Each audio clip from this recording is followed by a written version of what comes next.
just a quick brief. We have had a lot of sessions in past couple of days.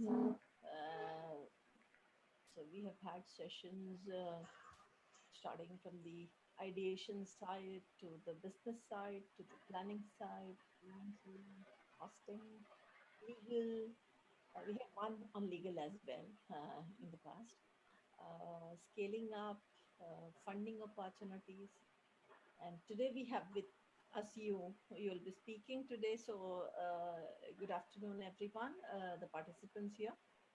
Just to give you a quick, recap and an understanding of what we're going to be doing today, based on whatever we've learned in past couple of days and a review meeting that we conducted with our startups yesterday. We are now going ahead with some of the very prominent areas. And one of the most prominent areas where people who are in the product side and who have developed certain technologies.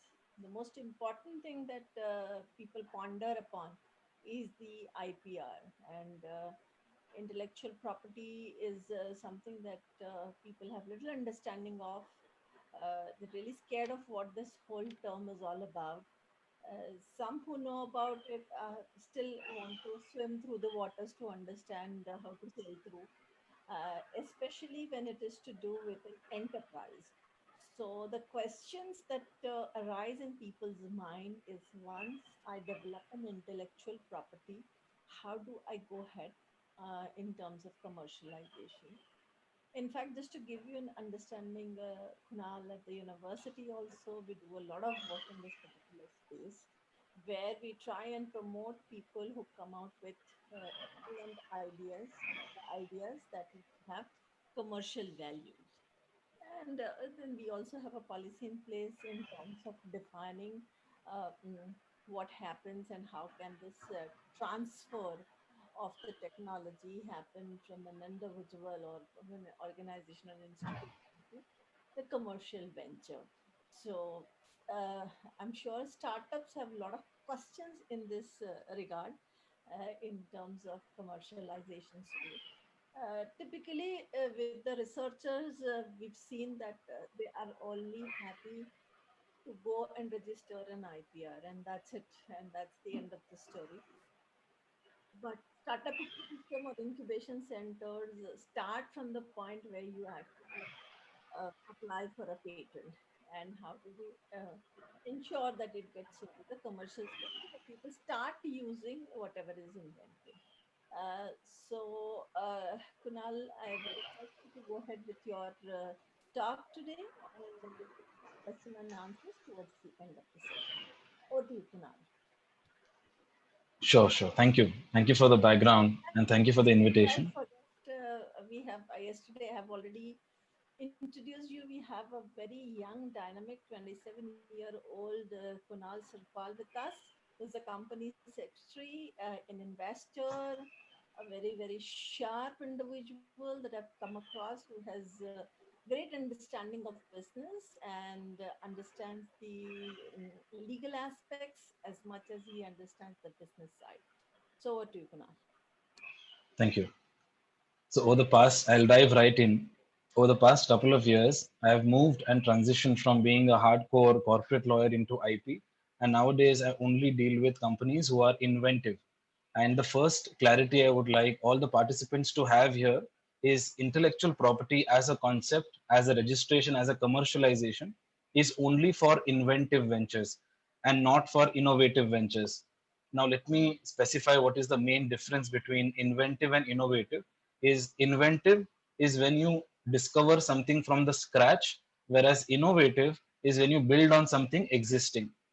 Now, in my experience with working with a lot of technology companies, software companies, I realized they use a lot of free open source software or they use libraries. And such form, when you utilize something that's existing, your intellectual property registration, the first point of your registration, that is novelty, is not met and you will not get an intellectual property. So this clarity is required. A lot of people throw these words around as synonyms, but there is a big difference. And for me, my journey in intellectual property began in 2015 when a client walked in, a 13-year-old girl walked in to copyright, renew her copyright agreement with her publisher And for us, it was very, I mean, it was a routine assignment. We started working on it. What was shocking was the royalty income from her book for the past year was 29 lakh rupees. And this was a 13-year-old girl. And the life of the copyright was 60 years after the death of the author. So, I mean, she was 13. I mean, may she live a long life. And that is when I realized the capacity to create immense passive income, the capacity to create something that will outlast you. And she did it just like we are on a break now. She did it on her summer vacations. That is when I realized the capacity to create these knowledge assets is far greater than creating any kind of tangible assets. Other examples for you to understand before I go into the topic is you should Google and research about a person who's a cardiovascular surgeon. His name is Dr. Devi Shetty. He runs a chain of hospitals known as Narayana Rudalaya.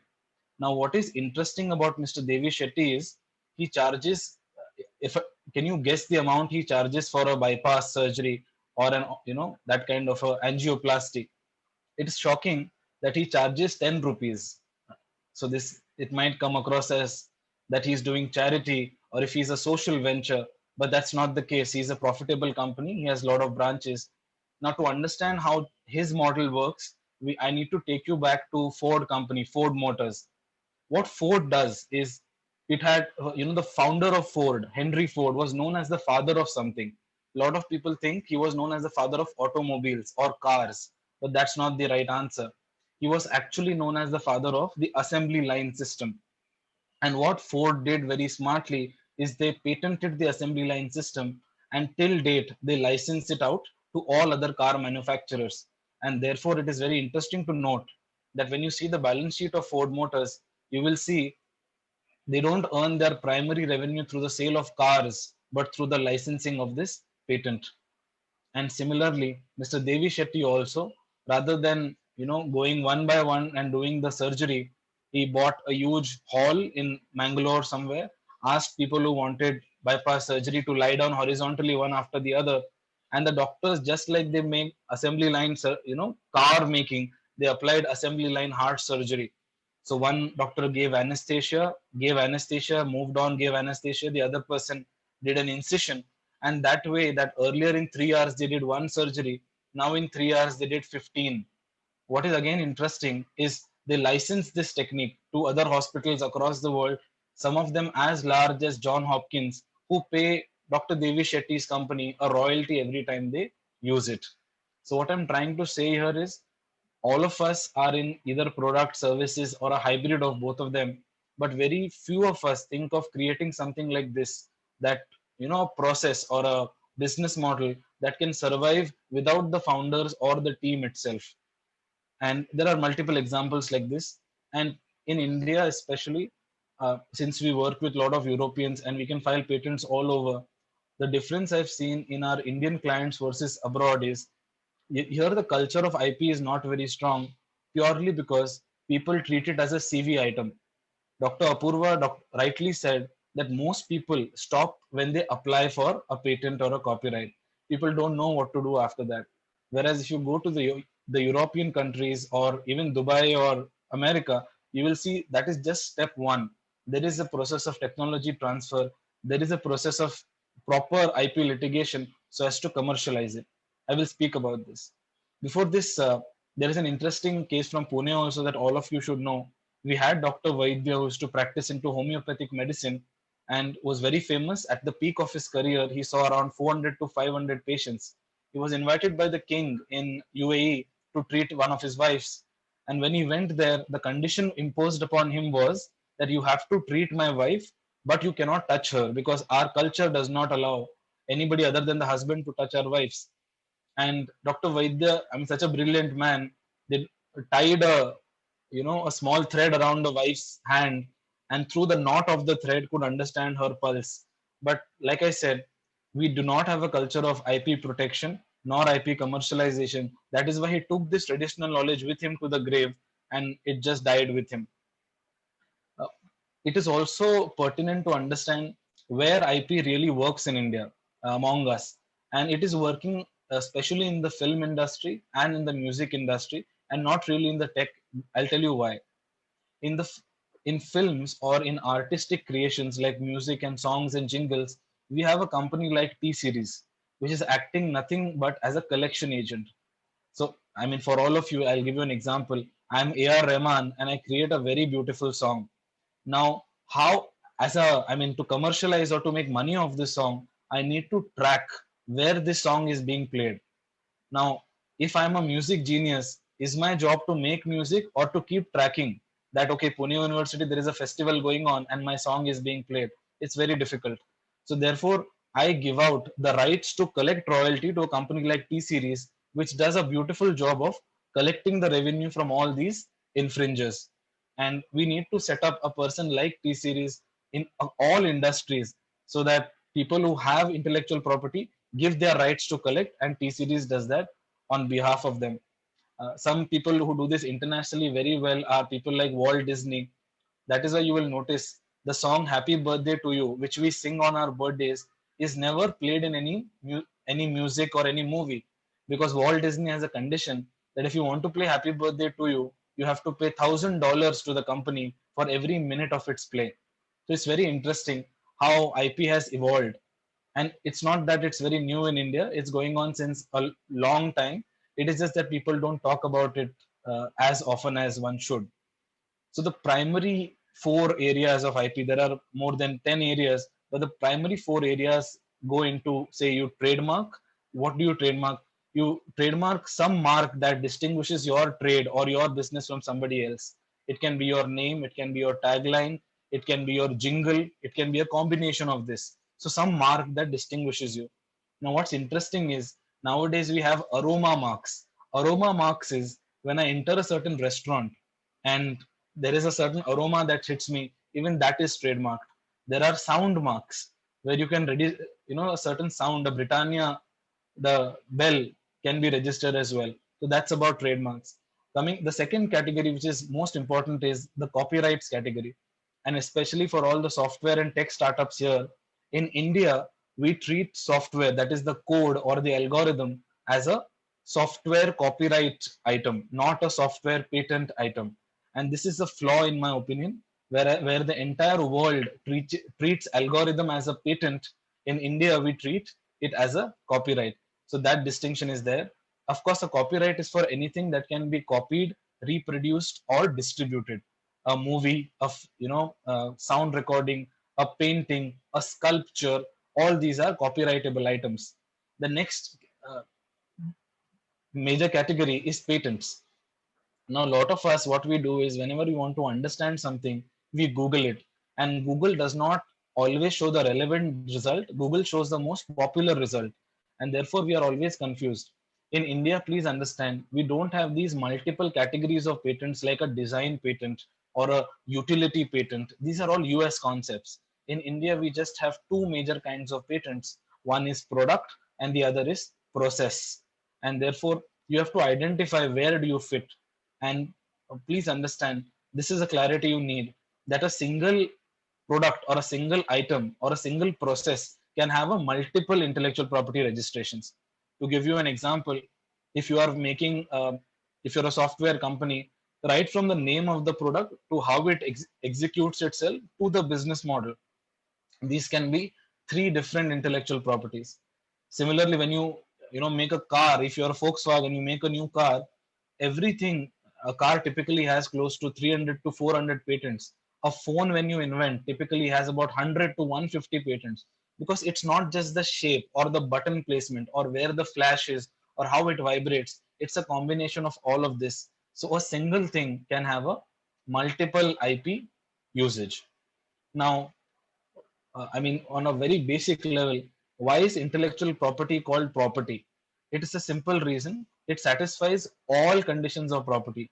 Can you buy it? Yes. Can you sell it? Yes. Can you rent it? Yes. Can you assign it? Assign is give it to somebody else for using it. Yes. Can you pass it under a will? That can you make it an inheritance? The answer is yes. So except being tangible, it satisfies all the property. I think the one of the very famous cases, especially for those in Pune, is the Chitle decide to buy the Chitle manufacturing, the entire company, you'll have to pay 200 crores only for the name. Forget about equipment and supplier cost and vendor cost. So that's how, it has its own value, and it can be, and that's why you will notice the current crop of startups, a lot of them are valued on a discounted cash flow or a future earnings method. Now, when you have this future earnings method is when you have certain legal monopoly, where you have certain IP which has the power of creating or generating future revenue. Now, a typical question should come in all of your minds as to why do we need intellectual property, right? That's a simple question. And if I ask you, how many people are there in your phone book who have patents or copyrights, I think the answer will be single digits. And I mean, it's not really, because IP literacy is not something that's common, and it's not taught and I've worked with IIMs and IITs also. It's not like a core subject that is taught to everybody. So I can understand if this is not a core item. So why intellectual property is needed? I'll give you a few reasons. Number one is it creates an entry barrier, a legal entry barrier. I'll give you an example. One of our clients is a education learning management systems. They had created long back a feature called raise your hand. So in Zoom we have that feature. Many years later, and that was the single feature that we had registered, raise your hand feature. You press zero a couple of times and you can virtually raise your hand. In 2018, Baiju also came out with a similar feature. Baiju is the unicorn of India. It's one of the most popular edutech startups. They also included this feature, raise your hand. Now, because we had a patent over it, a granted patent international, Baiju had no option but to buy it from us. Now, what I'm trying to really explain here is, if we had not registered that feature and got a ownership of it, Baiju could have created that feature within half an hour with the kind of money and with the kind of teams they have. So what I'm trying to say is, it's not necessary that your entire business model or everything is unique. It can be a small feature that can really become a big feature when it has to be bought or sold or by a bigger company. That's number one, creating a legal entry barrier. The second thing you have to create is valuation. IP, when registered on a firm's name, on a company's name, it sits on your asset side. And like I said, IPs can be valued properly. There is a proper formula to value them. And no doubt, no matter which type of company you are, if you have an intellectual property sitting on your balance sheet, your valuation of the company will increase 2 to 3 times at the minimum. And if it's a IP that's been commercialized, if it goes to the core of the business, then it has exceptionally high returns. The third reason, and this is the most common reason, especially in terms of pharma companies. So pharma companies are my biggest client base and the people who apply for IP all the time. So if you're a pharma company, the amount you will spend, or if you're a large tech company also, say you are like a Persistent, the amount of time you will spend and money you will spend on research and trial and error and paying scientists salary and the research team salary is huge. And in case of pharma companies, you are not even sure that this drug will work. Like a lot of people today are putting so much money in the vaccine for our current COVID-19 virus, but many of them are not sure whether they'll come out with the vaccine. Now, in cases like this, where you put millions of dollars into the research, and you have to earn it back. So how do you earn it back? Through intellectual property. You get a monopoly over it, and then you license it to drug makers. Like for example, in Pune, we have the Serum Institute of Pune, which is manufacturing the vaccine developed at Oxford University. So Oxford must have licensed its formula to Serum to make it. That's how it works. And the other reason, I mean, there are multiple reasons you can avoid infringement. It's an incentive to invent. Now, if the government or if the authorities stop giving this kind of protections, why will people invent and spend so much time in developing all these excellent inventions? So these are some of the reasons. I told you the major branches are patents, copyrights, trademarks. The other major branches I'd like to spend some time on. One is designs. Now, design is aesthetically how different does your product look? Because in some products, it's not just the functionality that you need to protect, but also how the product looks. I mean, Apple products are a great example of this, where the aesthetic part of the product is also registered. So when I say design, I mean the mold, or sacha as they say in Marathi, even that is registered. The other few branches are geographical indications, which will not make much sense to this group. It is more from the farming and producer company perspective, and plant varieties, which again I don't think will make too much sense. One question I want to ask you is, there is a specific branch of intellectual property called as trade secrets and confidential information. Now, to understand this, I would like to pose a question to the audience, that a company like Coca-Cola, which is existing since more than 150 years, has not patented their formula, or a company like KFC, which the main purpose of KFC, or it's a recipe, and they have also not patented or registered their recipe. So my point is, why is Coke and KFC taking such huge risks? What do you feel? Because if they don't patent it, a competitor like Pepsi or a competitor like McDonald's can just take it to the lab, reverse engineer it, and then find out what was there. So I think I can give the answer, and maybe you can ask me during the question and answers time. The reason they don't patent this is, the patent expires after, say, 20 years, or in certain cases even earlier than that, if the government decides to revoke it. In such cases, these companies realize that the life of their product is longer than the life of their patent, because once the patent expires, it becomes a public domain item. So these people realize that, and that is why don't patent it and keep it as a trade secret. So among different kinds of intellectual property, the only property which you get without doing anything is trade secrets, because it, I mean, of course, doesn't require anything. Now, I, I mean, a personal sharing also with all of you as to how this works beautifully. So when I spend time with all these inventors and scientists, some of it rubs off on me also. And I decided to trademark my name, White Collar Legal, back in 2014 when I started. I registered this internationally against the advice of a lot of my well-wishers and mentors, spent a couple of lakhs on it, and everybody said that's a stupid idea. 2015 end, that is around one and a half year after I registered it internationally, I understand from my client in Surat that there is another firm called White Collar Legal in the UK, in Liverpool. And this was a very pleasant coincidence for me. I immediately started writing a legal notice attached to my registration certificate, and I was just about to mail it. But before mailing, I went to my mentor and I asked my mentor, uh, do you want to, do you have something to add in this? And my mentor said, Kunal, don't send it right now. Wait for 2 years. And those who come from a certain, say, a business background will understand why my mentor asked to wait. The real reason why he asked me to wait was so that Philip, the solicitor who was working in the UK, so that he uses the brand a little bit, so that he markets, so that he spends on the name, so that he invests a lot of money. And as expected, I waited for around 15 months after I found out. And later on, I sent him a notice. And as expected, Philip replied that, yes, Kunal, I recognize that you own the name, but I've already spent so much money. I have my name boards up. I'm in the direct phone directories. Can we work something out? And I think for any fellow Indian, these are the sweetest words, right? Can we work something out? And I said, yes, of course we can work something out. You can pay me 10% of your monthly billing in exchange for using my name. And Philip and I agreed on 6%.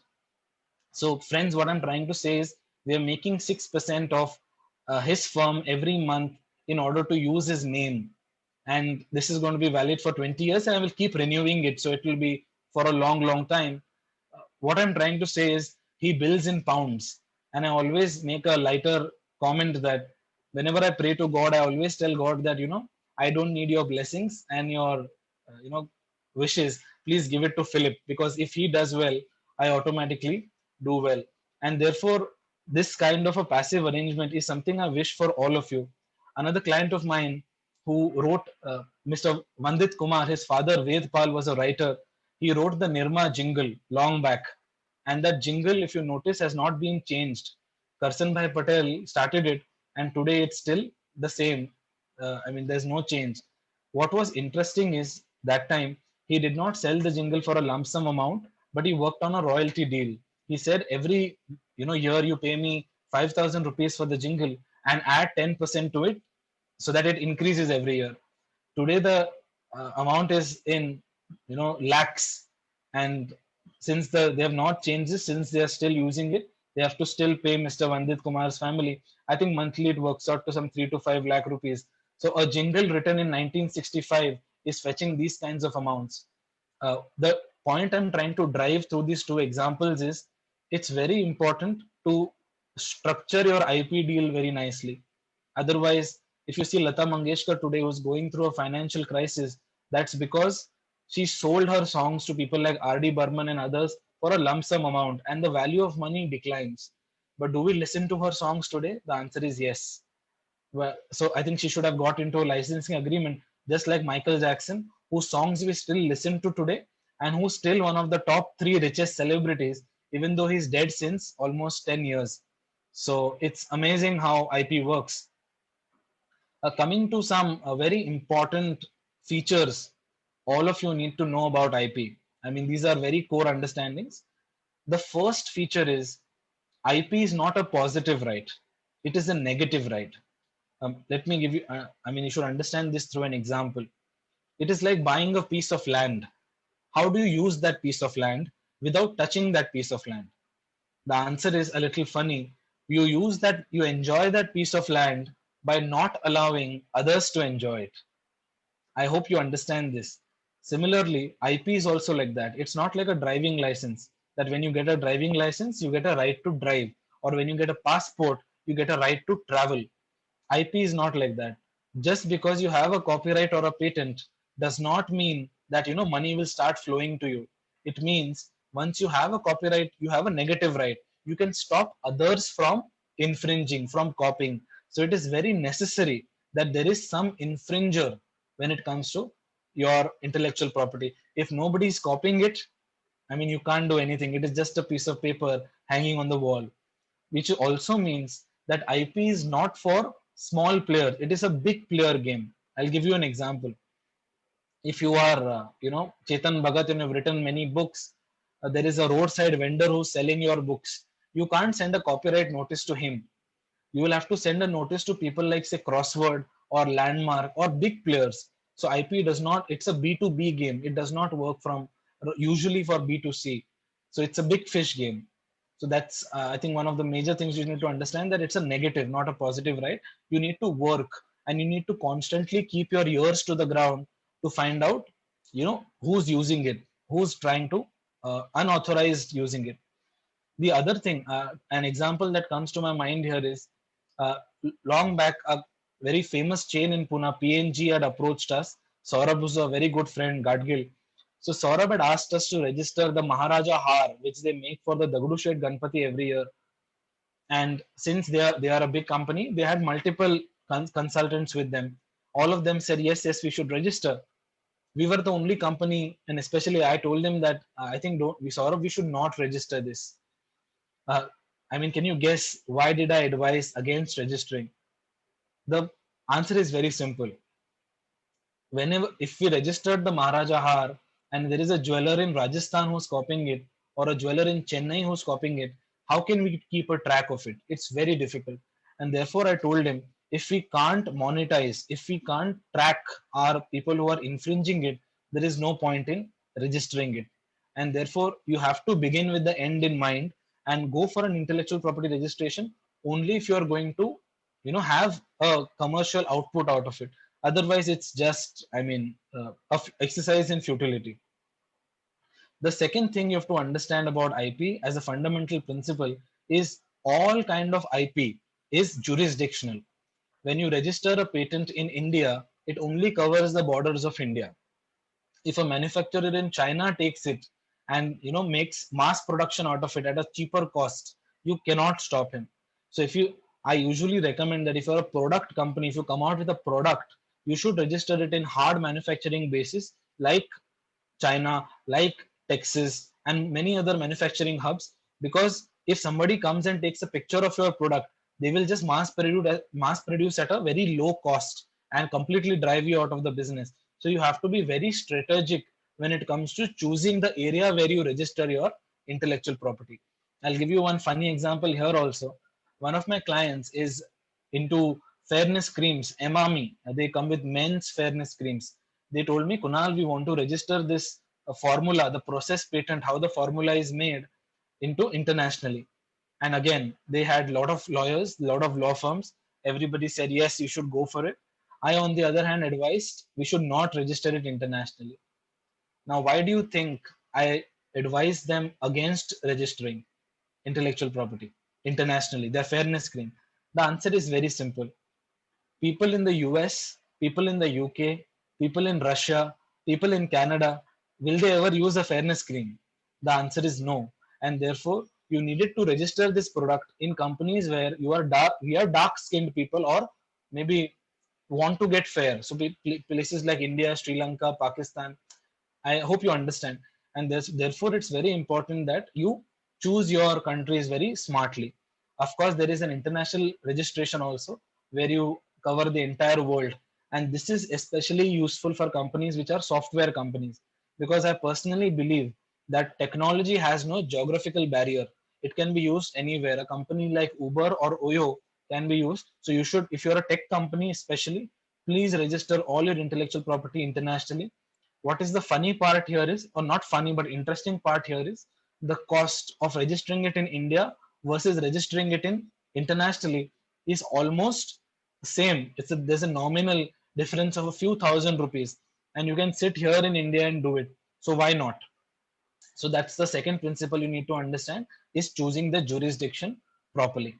I hope I'm not going too technical or I'm not going too fast. If that is the case, please drop me a chat or something, a text. I'll try to amend. The third thing you need to understand as a very fundamental part is intellectual property rewards the ideator, not the executor. So if A.R. Rahman creates the song and Sukhwinder Singh sings the song, I mean, the song has come into life because of Sukhwinder Singh, but the thought of the song was A.R. Rahman. So intellectual property, the author will always be A.R. Rahman, the person who comes up with the idea. So executors are not important, authors are important, a person who thinks of the idea. So this is the third thing you need to understand, that if you can come up with it, I mean, you can get it executed through other people, but it's very important to register it in your name first. The other part you need to understand in terms of a fundamental principle is, in terms of patents and designs and these kinds of products and processes, the person who files it first is considered as the inventor, not who invents first. Now this is something that's very core, and you should all take this as a takeaway, that even though you have invented something but you are sitting with it, but somebody else beats you in filing it, he will be the inventor, not you.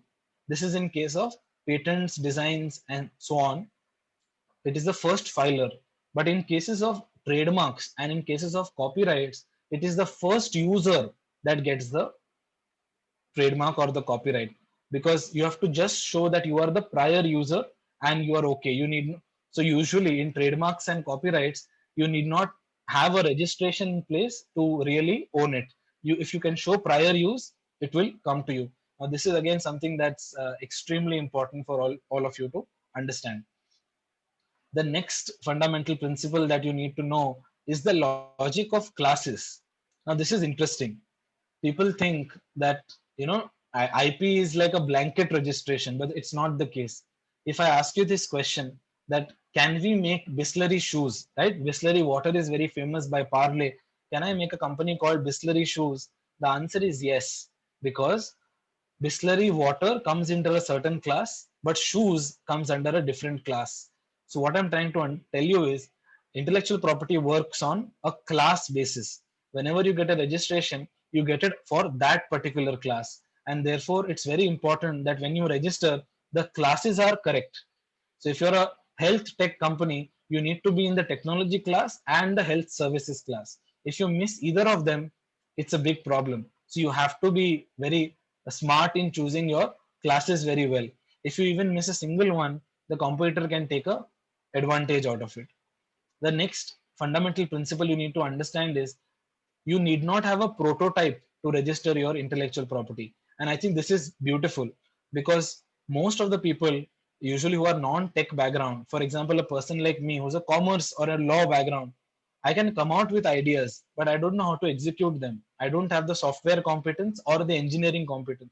So what I can do is I can create this idea on a paper with the help of some engineers and architects, and I can register this provisionally.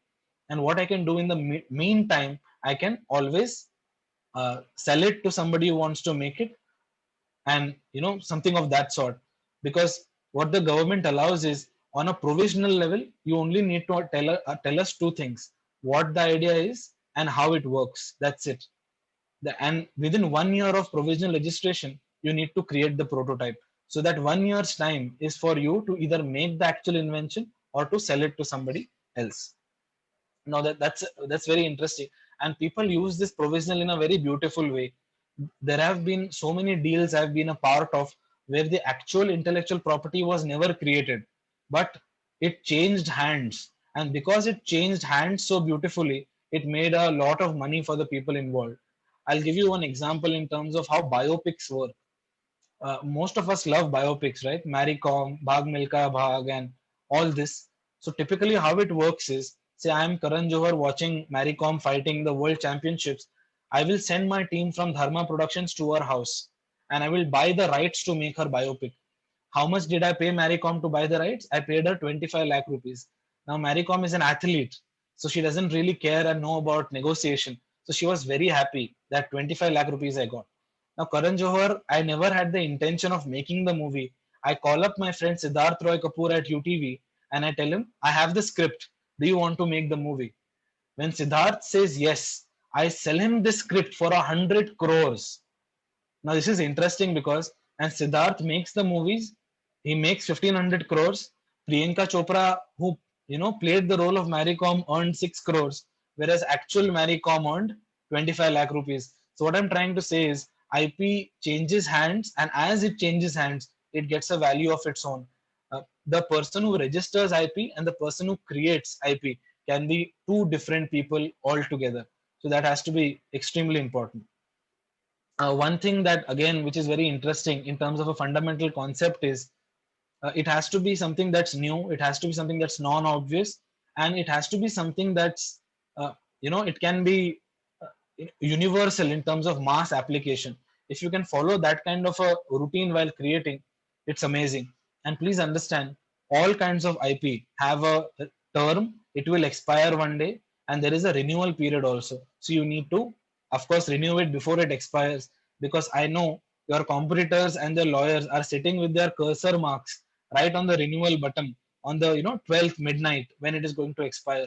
So you should not be very lax about it. Otherwise you might lose a very important part of your IP. And if you notice, most of these companies today, be it Amazon, be it Oyo, be it Uber, be it Airbnb, most of them have crazy valuations. Most of them are unicorns. And where does this valuation come from? The unicorn, it comes from one thing, that is the algorithm that powers these websites. How smart and the algorithm is, they keep adding code to it, they keep making it better. So that's the main reason that you have to sort of take it ahead. Coming to, I mean, specifics, I hope the fundamentals are absolutely clear. I mean, specifically the term and the renewals and the process, it differs, but overall the process of IP is very similar. It starts with filing a provisional application where you don't have a prototype but have the idea on paper. Then the government takes it and then it publishes it. It publishes it in the journal for people to object, and then you have to reply to these objections. Sometimes the government only objects, you have to reply to these objections. Sometimes the government might also call a hearing where you have to give a demo of the product. Once you are done with replying to the objections, once you are done with giving, being present at the hearing, the certificate is granted. And after certificate is granted, this is where the game begins. You have to constantly go through the patent journal. You have to constantly keep an eye on all academic publications. And the moment you find something similar to your invention, you have to send a notice, and that's where the commercial transaction begins. I think I am very proud to share we are one of the first firms to offer this service of being a technology transfer firm, and there are many others. I'll share the links with Dr. Palkar. She will share it with you. As to we are trying to become the T series of the tech industry or the innovation industry. So that's how the process typically works in, I mean, on a very broad level.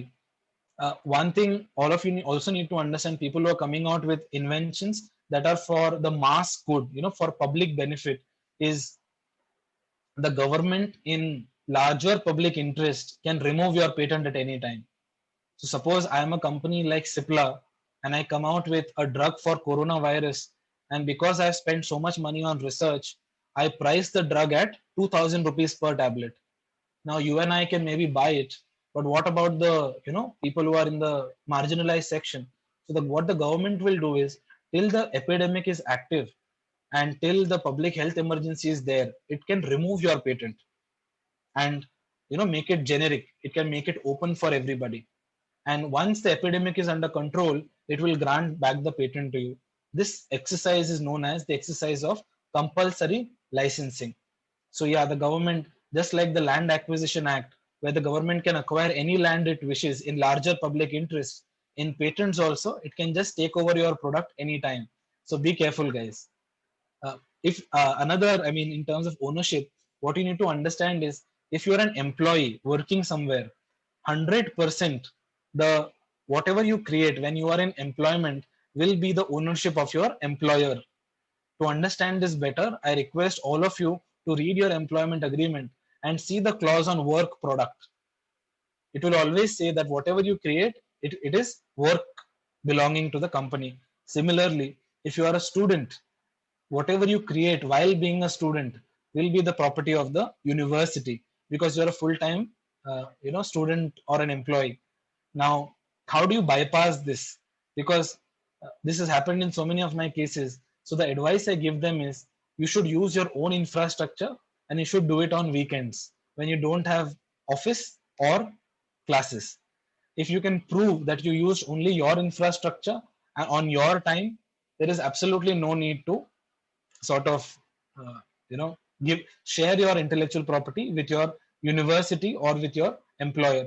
And that is the one of the major reasons why a lot of famous founders like Mark Zuckerberg dropped out of Harvard, because he did not want to give a stake to Harvard.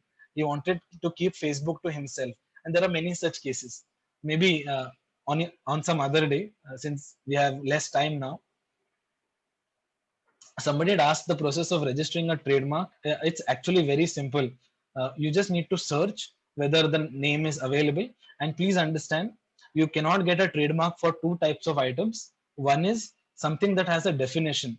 If something has a definition, you can't trademark it. And second is something that's, what do you say, already, I mean, somebody has registered it, or something that's not coined. You need to coin something, invent some word, by combining two words or something, only then you get a trademark. So the process is simple. You search. If the search is available, you file, and I mean, it goes to the same process: publication, objection, reply, and registration. The typical time taken in all these cases is minimum 6 months and maximum 12 to 18 months. uh, I think specifically I've covered most of the cases. Let me see if I'm missing out anything.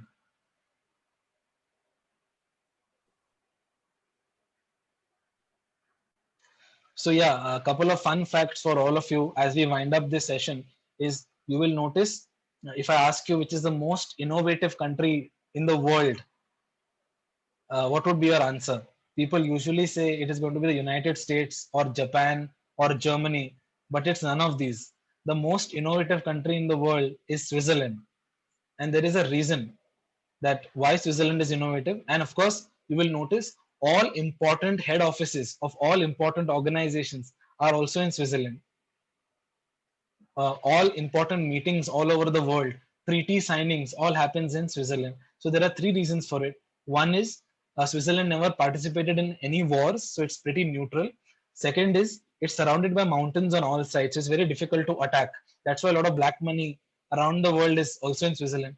And the third reason, this is most important, is the Switzerland has a very robust social security system, which says that, okay, guys, we will take care of your basic necessities. We will take care of your children's education, your groceries, everything.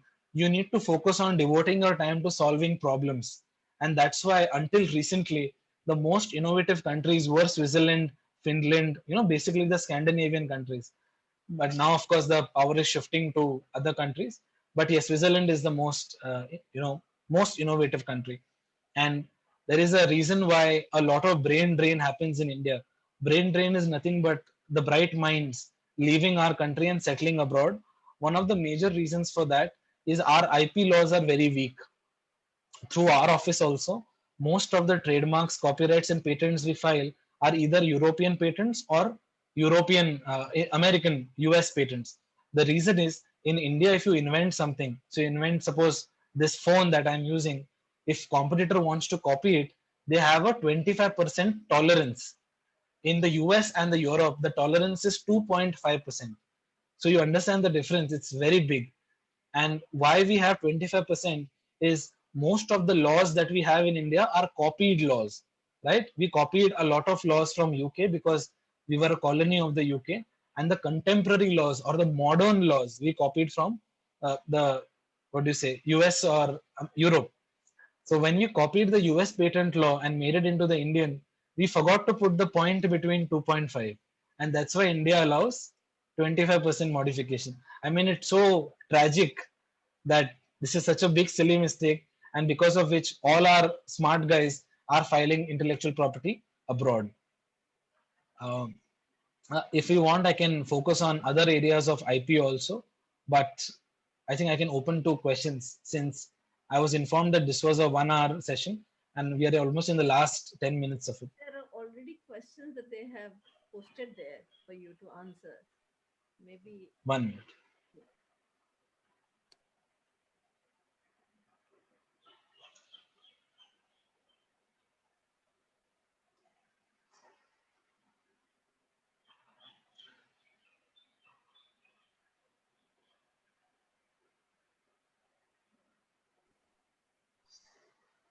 So yes, somebody had asked me about international registration. Multiple people have asked. So guys, actually it's very simple. Maybe your consultant won't tell you, but the process of filing an international and an Indian application is almost very similar. Though we have to just tick another additional box, and of course the fees is higher in cases of international application because of the change in currency. Because you have to pay the government fee in every jurisdiction that you register. So typically an international application might go into a few lakh rupees, but of course it's an investment. Like I told you, if you can recover money out of it, that's number one. Number two, in terms of international application, please let me give you an example that even while drafting the application, you have to be very street smart. We were doing a patent for a chemical company, which is a big company out of Bombay, and uh, we were drafting the patent application. Me and the chief R&D officer, Mr. Paintsay, we were drafting it.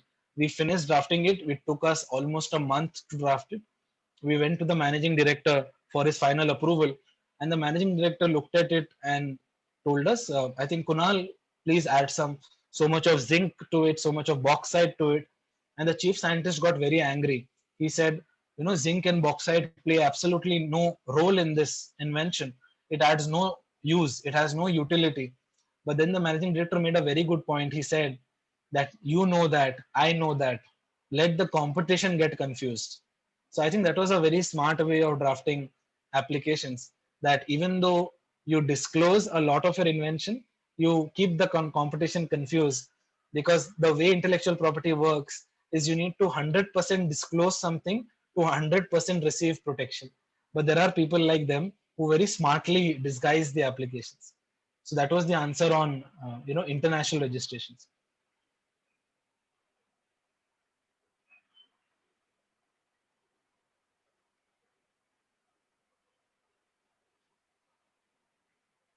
The other questions I'm getting, I mean, somebody has written about this college, and let me briefly tell you around the cost of all this.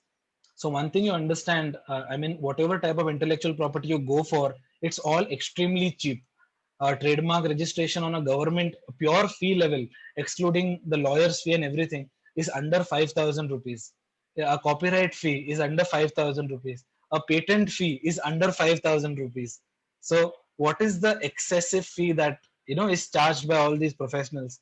The excessive fee charged is for the drafting of it, for the prosecution of it, for the litigation part of it. Because please understand, I think my first or third assignment was patenting an electric toothbrush for a company based out of Hyderabad, and the patent document, we call it a patent specification, that went into 20 pages for an electric toothbrush. So I think there the fees comes in, and I mean that's how it is. So usually, if you can find somebody who believes in the long-term prospect of your company, and you work out some other deal, it's always, that's up to you how you structure it. But the government pure fees are extremely less in all these kinds of registration.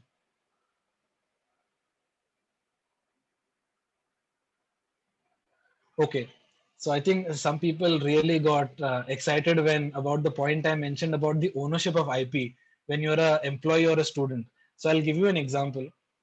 Uh, One of my clients was extremely brilliant. He's a software chief architect at one of the major IT companies. I don't want to take names so that client confidentiality is not breached. But what he used to do is he used to finish his office work in the first 3 to 4 hours of office and then work on his idea. And most of the people in his office knew about this, but nobody complained, nobody interrupted, nobody said anything.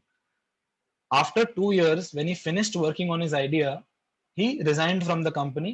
He started his own company, and he's so well known in the field that he raised 14 crore rupees immediately within 2 weeks of resigning.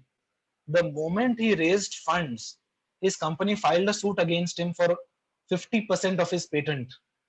And you know what the company said? That Mr. So and so used the company's infrastructure, was the company employee, and of course, in the last point, they also mentioned, drank the company's coffee, water, sugar, milk, everything. And the person I'm talking about, my client, he was a very pacifist. So he said, no problem, you take 50%. But honestly, if it was me, I got very angry. I said, why should you give 50% of your invention for somebody who's just giving you this basic infrastructure? So my point is you need to have a clarity. And there are a lot of universities I personally work with, and so a lot of organizations who are incubating, who give a declaration from their side that we will take so much equity, we will not take so much equity. My point is there has to be clarity. If clarity is missing, then it can go into litigation.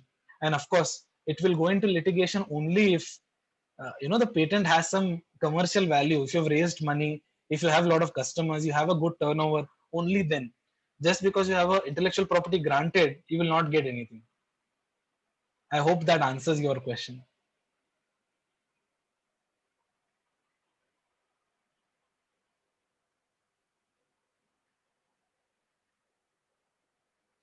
I think one question I missed was the renewal time for intellectual property. So it's a different period for different kinds of intellectual property, which is logical.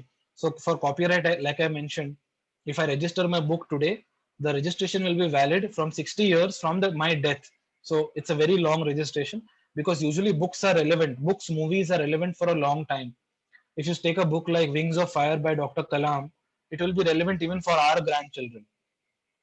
But when it comes to technology, it gets outdated and obsolete so fast that 20 years is the time given. For trademarks, it's 10 years. In some cases of intellectual property, they can be renewed, and in some cases, they just go into the public domain once the term expires. So that's how it works. I have one question. Typically, from an incubation perspective, so there is always a dilemma that people have whether I should actually go in for an IPR, because if you go in for an IPR, you're also revealing a lot of it in an open domain. So at times there are sort of people who've decided not to go in for an IPR and just go in for commercialization. What is your advice to the startups from this perspective? So, like I said, registering something or keeping it as a trade secret should be a purely business decision. If you are not registering something that can be easily reverse engineered, you are in for a big surprise. Your competition is going to immediately take it up, and you will lose out on all the R&D efforts that you have made.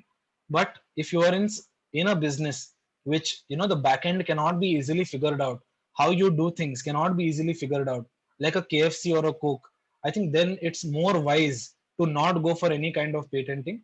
In fact, now there is a new culture of entrepreneurship, followed by people like Elon Musk, where what they do is they keep the core of the idea patented, but the development on top of it is kept open source.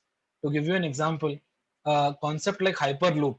So the core idea of Hyperloop is registered by Elon Musk, but how the Hyperloop will be executed is an open source. So his idea is that we will find a solution together and we will share the IP. So we have gone from a culture from 1700s when there were people like Henry Ford who said you can have any color as long as it is black and as long as it is the Model T, to Elon Musk today, where he's inviting the entire world to come and collaborate on a problem. So I think it's a purely business decision. If a business is easy to figure out and easy to copy and your competition can do it, then patent it. If it is very difficult to figure out, keep it as it is. Makes a lot of sense. Yeah. A lot of them are there who are into the space. Any other questions? Let's just run through all the questions. Can you repeat about trade secrets and how it works as a monopoly? Yeah, sure. So I give you the example. So typically trade secrets. I think have you Sorry, answered?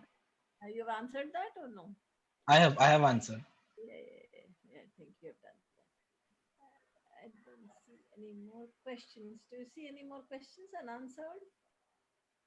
I don't see. I think if there is any question, I request you to please resend it to us. Happy to. Kunal, I still feel that the session will kind of sink into them and they will have a lot of questions. Um, I will make a request to you to come in only for Q&A for maybe Okay. 20 minutes one of these days, where I will just Yeah. compile the questions from them and Hmm. probably, we could just check. Chakradhar has a question. Company logo can be a trademark and how? Yes, yes, of course. So, like I said, anything that distinguishes your business from your competitors can be trademark. It can be name, logo, tagline, a jingle, or whatever. In terms of logo, I'll give you a tip here that you register your name, logo, and tagline together so that you save on money, you save on time, and it is all protected one shot. And the other tip I will give you is register it in black and white. Why black and white? Is tomorrow you might have color changes as your company changes and you get you want to go green and all that. So when you register a logo black and white, you automatically protect it against all color changes. So that's your answer. It's absolutely registrable. Okay. And then there's a question for important tips for new startups regarding IP. What new startup students should do in the early days of business to avoid the problems later? That's a Very open ended. extremely Very Yeah, open. extremely open-ended. I'll give you say two tips which are very important. Number one is try to keep your inventions, outside of WhatsApp, outside of Google, because both of these companies are notorious in reading everything you put it on their servers. So try to keep most of these inventions on pen and paper, and on your private email IDs. So please buy whatever your company is. For example, my company, Kunal at whitecollarlegal.com. It's very important that you have your own domain name, own server access. So do not put it on these public domains. And second is, honestly, the non-disclosure agreements don't work because you can't track. So if I disclose my idea to Dr. Palkar, I can't track how many people is she speaking with. So what I'm trying to say is, rather than signing all these NDAs and doing all this paperwork, my recommendation is to disclose only that much of your idea as much as needed to the investor or to anybody else. How your idea works should never be disclosed. It should remain within the core team. So if anybody ever asks you for your source code, please start running in the opposite direction, because the source code should only be known to you, your only team. The moment you give it to somebody, you have lost your intellectual property. As a team, each member will have some ownership. Okay, Srishti has a question. I'm sorry, I missed. I'll just read it again. You have worked on an idea as a team. Will each member of the team have some ownership? This is a This is like group project, right? There are some people who are working very hard, some people who are giving their intellectual input, some people who are writing it the entire night. So who is the real owner of this project? The real answer to this is, of course, there is a joint IP concept where you can equally divide the intellectual property among everybody, and there is a you can get into an IP sharing agreement where you say that, you know, Kunal will own 50%, Dr. Apurva will own 25%. So you can designate that. But the law does not tell you that just because five people have worked on it, all of them are inventors.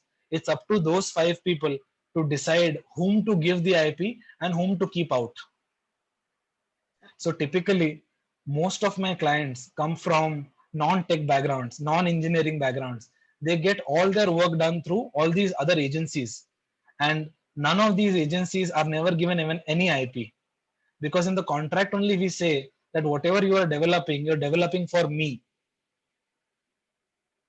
So that's a very subjective, you know, it depends on the group, what is their mindset. Absolutely. Absolutely. I think that's it for the day. Kunal, thank you so much. It's a very interesting topic where, everyone wants to know more and more every day. Yes, So yes, yes, I will definitely want you to consider a request to come back again on this forum. And these are sure. all our early stage startups. This is a very close group of only these startups and wannabe startups and virtual incubation that we started with college startups plus our own incubatees. So I'm sure every day we have some questions on this particular area. Thank you so much, Kunal, for your time. Tomorrow Welcome. we have a session by Advait Kullekar, and he's the CEO of Upohan Management Consultants. He's a Yeah, chartered yeah.